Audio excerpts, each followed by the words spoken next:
Shemai, croeso, hello and welcome to episode 36 of the Bluebirds Nest. This week, I'd like to highlight another one of our fantastic club partners, but under much sadder circumstances. A 74-year-old lifelong Leyton Orient fan has died this week after being taken unwell towards the end of Orient versus Lincoln's League One match. The medical emergency took place around the 83rd minute of the game as paramedics arrived to give the fan CPR on the side of the pitch. The referee did take the teams off the field and soon after the match was abandoned. A tweet from club partners, the Justin Edinburgh 3 Foundation, offering condolences to the family of the man, reiterated to me about the campaigning that Charlie, a previous guest on the Bluebirds Nest, continues to do in memory of his dad, Justin, obviously the former Newport County and Leyton Orient manager. Justin's Law is a campaign to legally require all health and sports facilities in the UK to have a working defibrillator in place. 30,000 out-of-hospital cardiac arrests happen each year, and with defibrillators being available, it can save up to 70% of those who receive a charge within a few minutes. So please, if you are watching this, please do take 30 seconds to scan or visit the link on screen, je3foundation.com, and sign the petition to get Justin's Law in place. And as a club, we'd like to thank you in advance for doing so.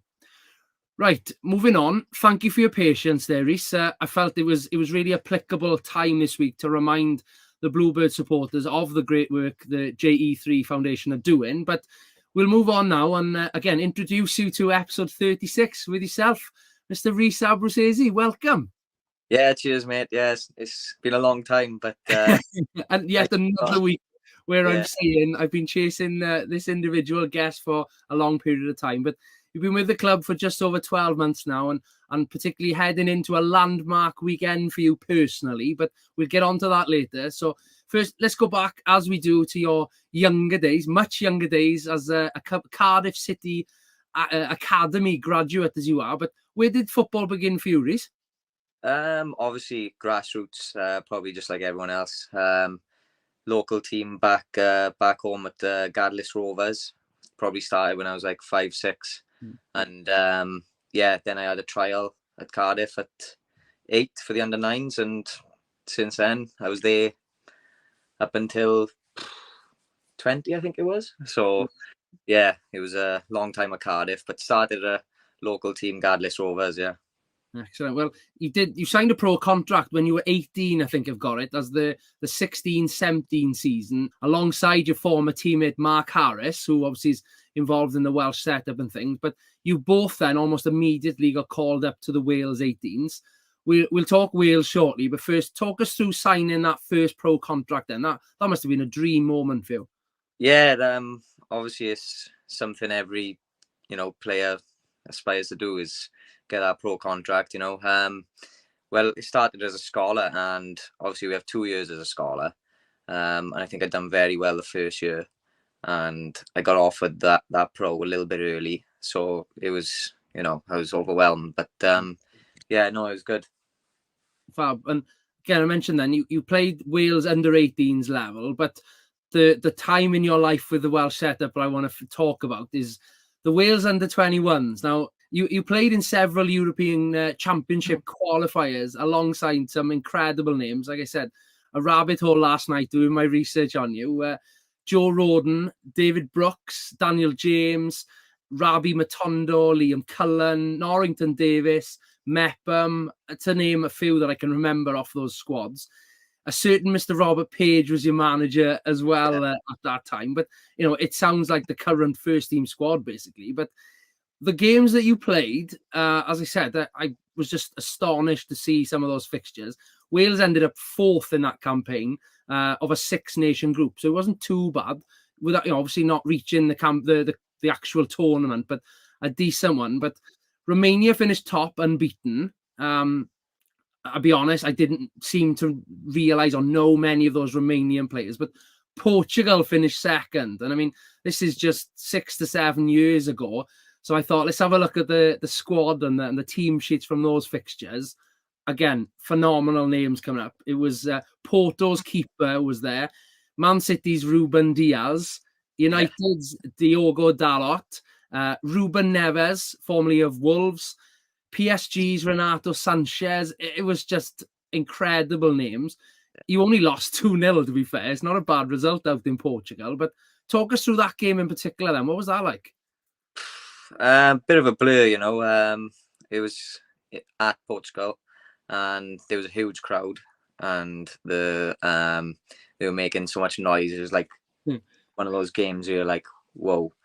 But yeah, the names speak for themselves. They were very good. We did manage to keep a clean sheet second half somehow. But yeah, no, they were very good. And the game itself is a bit of a blur to me at the minute because it just happened like that. Yeah.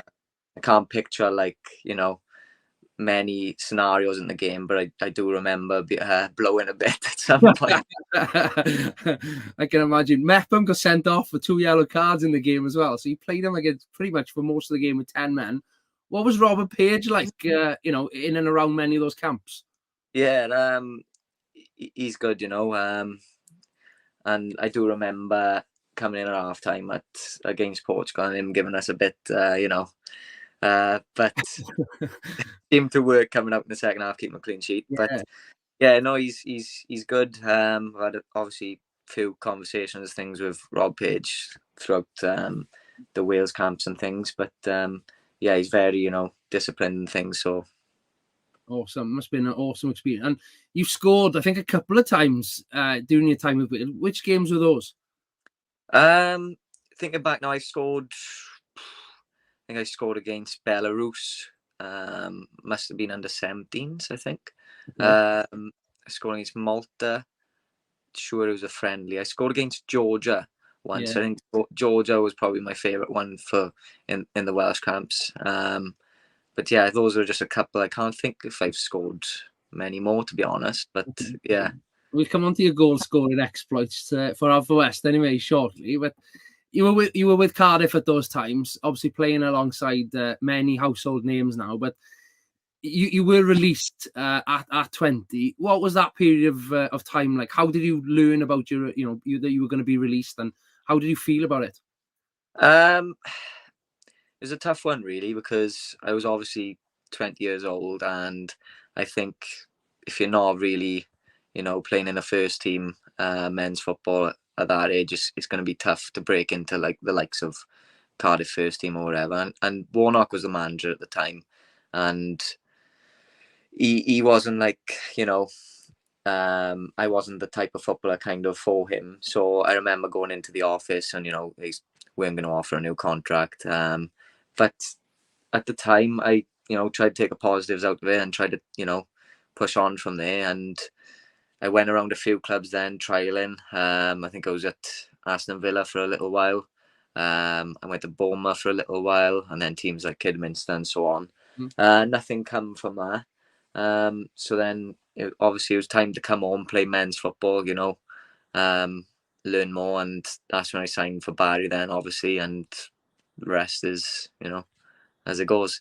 Yeah, well, you weren't, like you say, you weren't the free agent for too long, but going from academy football, which is probably no doubt very technical and very sort of strategic, which, again, don't get me wrong, the Cymru Leagues is as well, but did you see a big difference joining Barry in the Cymru Premier, who at the time were doing really well as well? Did you see a big difference in the style of football? Yeah, of course, yeah. Not just the style. I mean, like, you know, every game is worth something. It means something to people's jobs. You know, 3 points is massive, and obviously, in the academies and things and 21s, there's leagues, but there's no, you know, men's football is different. And to go with the styles of play, you know, we got some teams in the Welsh League, very physical, very strong. You have to adapt to things like that. So yeah, I did find it, you know, at first I thought, yeah, okay, found it a bit tough, but I didn't play a lot at the beginning. But once I played, found my form, it was a lot better then.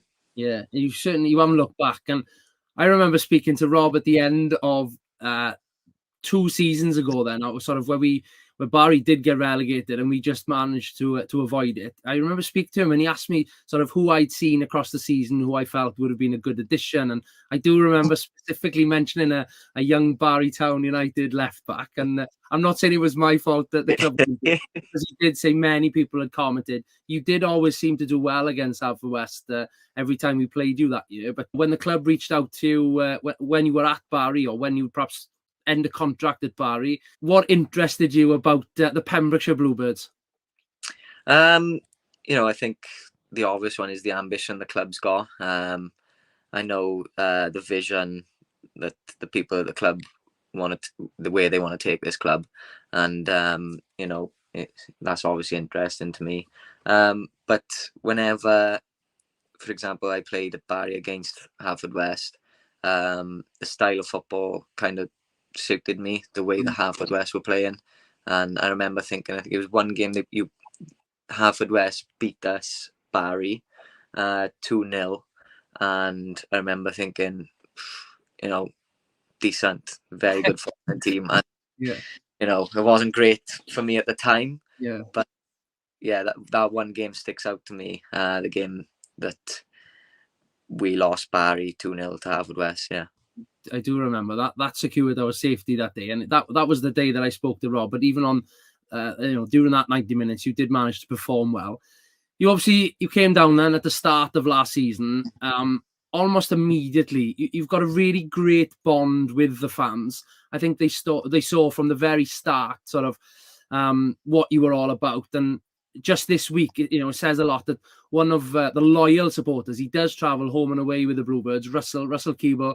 He's obviously sponsored you for this season, so I'm sure grateful for that. But the fans' relationship with you, I think it was, you obviously scored on your competitive debut, happened to be typically against Barry Town United that night, and I'm sure that's the night that the chant, "We'll just call you Dave," first rung round the Oggy Bridge Meadow. Did you expect or hope to settle so quickly? I didn't quite expect to settle so quickly with the fans. No, obviously you got to play for the badge kind of thing and earn your way into the teams and things. But I kind of come straight in, and I felt like I fitted in the way that we were playing. And it was even funnier that they didn't know that my father, his name is Dave. So yeah, it's crazy. Yeah. That was one question I was going to ask you, actually, whether there was, they'd done the research. I know your dad and your mum, we'll talk about them later, they do come to a lot of games, whether they'd had the conversation and said, we'll just copy his dad's name. But I think it's just coincidence, is it? Yeah, just coincidence. I remember thinking when I was like, hang on, but yeah, no, just coincidence. But I think they know now, and he loves it as well. So amazing. Well, it was a very successful first season for you. Well, and the club in the end. But the European adventures, we're coming on to that. We're talking about it every week because it's so topical with us, and we want to sort of remember those good times across the summer. But you nearly missed out playing in those fixtures because of the injury in the playoff final. The third minute, you carried on. You played the full 120 minutes, but the third minute you got injured. Yeah. Well, again, that happened so quick. Didn't realize at the time. I got a little shoulder to shoulder and ended up falling and twisting on my wrist, and I got up and took a throw in straight away. Didn't realize, and then at half time I was thinking, hang on a second, don't feel too great, so got it strapped up, carried on, played on, adrenaline. And then after the game, must have been like an hour, we obviously celebrated. I couldn't even pick up a drink. So yeah, it was struggling. Found out that I did break my wrist, and I thought we'd be fine for Europe, but it turns out it was closer than we thought. But there weren't much that was going to stop me playing in Europe. Obviously I did have the chance to play at Europe before at Barry, but didn't play. So I was obviously more motivated to play in Europe because it's such a big occasion, obviously. you scared the life out of me. After I think you came back for the Pennebont game and then the Swansea City game as well. And that, I think it was Matt Grimes, the Swans captain, who fouled you in the middle of the centre circle. You went down and you landed on both wrists. I was thinking, oh, what's going on here? I don't know if it didn't give you treatment, but you did get back up. Were you worried at all in that moment? Yeah. I mean, it felt like, obviously I'm not a doctor, but it felt like it was healing good. I was, feeling better in the wrist. But I won't lie, when I did lie on Swansea, it was a bit, worrying for myself. But again, not much would have stopped me. I would have, strapped it up kind of thing. But yeah, still struggling now to this day. I've been back and forth to the hospital and things, and I got to go back again.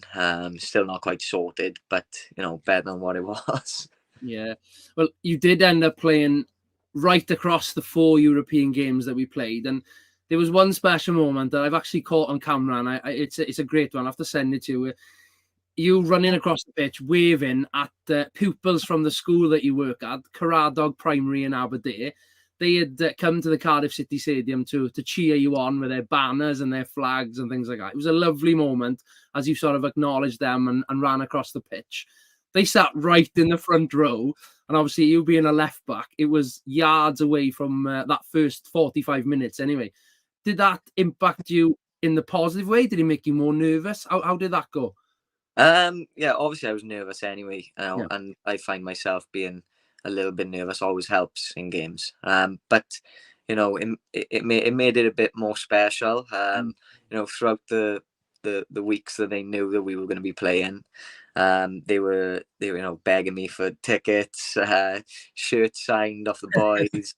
They proper became fans, and still now, I got a few of the lads in my class that come up to me and tell me how I got on the weekend. Oh, sir, you done this on the weekend, But yeah, no, it was great, and it's good for them as well.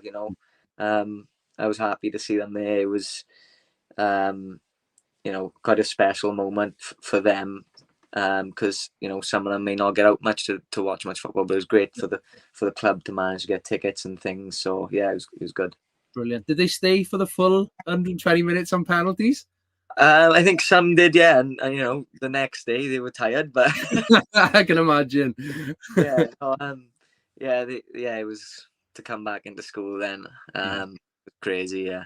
Yeah, I can imagine. Well, I'm sure those boys will keep coming up to all in your classes that they've been celebrating a lot this season, because you have had a really good start to the Cymru League's campaign. 2 crucial goals, should we say? The late free kick that equalised against Caernarfon, and obviously the opener just this past weekend against Aberystwyth. You're playing far more advanced at the moment. Obviously, we're down on a few numbers, but how are you enjoying that more attacking role? Yeah, obviously I'd play anyway. Tony asked me to play.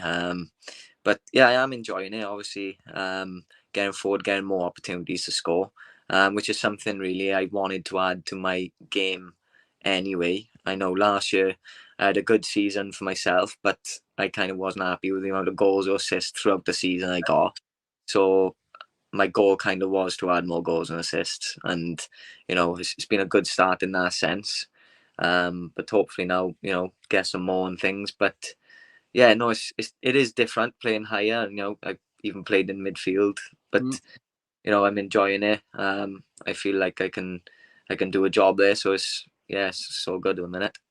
Happy days. Well, it's a big weekend for you. Your 50th appearance for the club in all competitions. We head to USW Sports Park and we face Pontypridd United this weekend. It's the live Saturday evening fixture, 5:15 p.m. kickoff. With it being online, there'll be no Bluebirds Nest live this weekend. The audio coverage that we normally provide on the YouTube channel. But S4C Click Online and Scorio's Facebook and YouTube channel will have the live game. Abu, as I mentioned, your mum and dad and girlfriend Annalise travel home and away. They're fantastic supporters of you and the club. I know your mum and dad juggle watching your brother play across weekends as well. But are they heading to the game this weekend? Yeah, obviously the later kickoff makes it easier for them to watch my brother and me. So yeah, they're always supporting, which is great. They're like one of the fans as well. And yeah, obviously they support my brother just as much. They're always at a football game on the weekend, no matter where it is. So yeah, they'll be there definitely. So. And your brother, what positions your brother played, and who does he play for? So he plays for a team local by me, Llywgoed. I think they're in the league below the Cymru South. Yeah. But yeah, he's a centre mid, I would say. He's more of a he's right-footed, so a bit different to me. Better passer than me, I'd say. He's watching this, he'd like that, but he's gonna say did now. Yeah, so he's more of like a deep line centre mid, I would say. But he has played, many positions. But no, good stuff. Well, we wish them well as well Saturday. Hopefully it's 2 victories. But the final question now, and I know you've been toying with this one after I asked you a couple of days ago to start thinking about it. It's you're building your perfect Bluebird now, and so Watsy and Ivan have done it over the last fortnight. We need this individuals. We need a right foot, a left foot, technical ability, aerial ability, a talker, and a football brain. I know you've played with many great players, obviously at Cardiff and with Wales, but I am going to limit you to just during your time at Haverfordwest County. So, right footer first. Who you picking? Well, when you mentioned this to me before, it was a tough one. I've got a few that I could choose, and there's a few that I was stuck with. But with right foot, I've gone with either Sheps or Veely. I know part of my car school before, but yeah, they both got great quality with their right peg. They can both strike the ball. Obviously Veely with his free kicks as well. So I've gone with either one of them. Oh, I'm not going to let you have two, and I'll make the difficult decision. As we're playing against Sheppey this weekend, he's out. Right. We'll go with Veely on that one. Obviously, your ex-Cardiff City teammate as well. But yeah, Sheps is out because we're playing Ponty this weekend. Yeah. Your left foot. Left foot. Obviously, there's not been many, I don't think, left footers in the squads. But I've gone with, again, a player from last year who's left us now, but Johan Evans. Great left foot. Free kicks again. You can see in training. The quality. So yeah, I've gone for him with a left peg. Yeah, that's right. Some crucial goals from Johan last season. Yeah. Technical ability now, man. Again, another one I probably couldn't choose between a couple, but I've gone for either Dan Hawkins, who's very technical, very good, and Henry Jones. Nice. So, Dan's still a teammate of yours, so Henry's out there. Yeah, get Dan in there, yeah. Dan Hawkins, congratulations. Aerial ability. I think this one speaks for himself. So, Big Leroy, Jenks, yeah, just massive head, and it's just he's not missing much. So yeah. Phenomenal aerial ability. That's a couple of weeks he's been picked now. It's and I spoke to him on the weekend. I told him that the Cardiff Met game, he genuinely headed the ball further than I think I can kick it nowadays. So he's phenomenal in the air, and obviously he celebrated his 50th appearance last weekend against obviously Aberystwyth of all teams for him as well. So congratulations, Lee, to that. I'm hoping to get him to tie him down and get him on for a future episode. And he'd probably pick himself for the aerial ability. Yeah, he probably would. Yeah. A talker. Who's your talker? Talker, I think they're gonna have to go with skipper Dylan. I know he's had an unfortunate injury this year, but even in the change rooms and around the building and things, he's always helping the boys out. So yeah, I think that one speaks for itself with Dylan. Yeah. Yeah, again another pick for Dylan in this category. Footballing brain.